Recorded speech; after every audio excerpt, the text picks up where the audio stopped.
Kailan pa po yan nagkaroon ng ganyang problema, brother? Matagal na. Vasculitis. Matagal na. Ano pong lasa natin? Parang uminit na baga. Ano po ba? Ang Ayun po ngayon, parang ginagayat. Kung pakiwari natin, parang, Ano po? ayun, na ano ng lamig eh. parang mainit na hindi mo mawari na ginagayat, ganon. Ano po tunay na pangalan natin?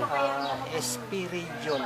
Spiridion po. Ilan taong gulang na po kayo, Mr. Spiridion? Ano na po ako? 57. Alam po ba ninyo na yung sakit na yan ay pumapatay at nabubulok kayo na walang kagamutan?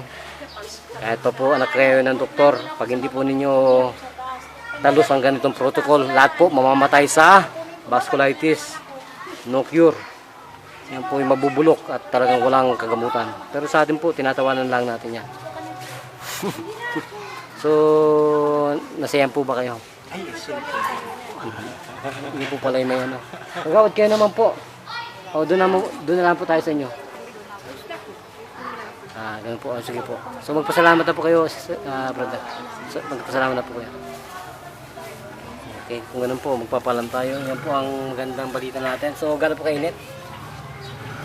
Mainit po talaga? Ha? Wala pong mainit?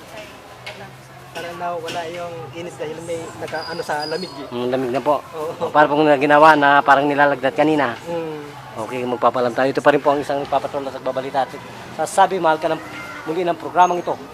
Makinig lang po sa ating istasyon at sa Kandungang Bayan sa Gitna po. Sabi ko ito, Master Rosam, baba.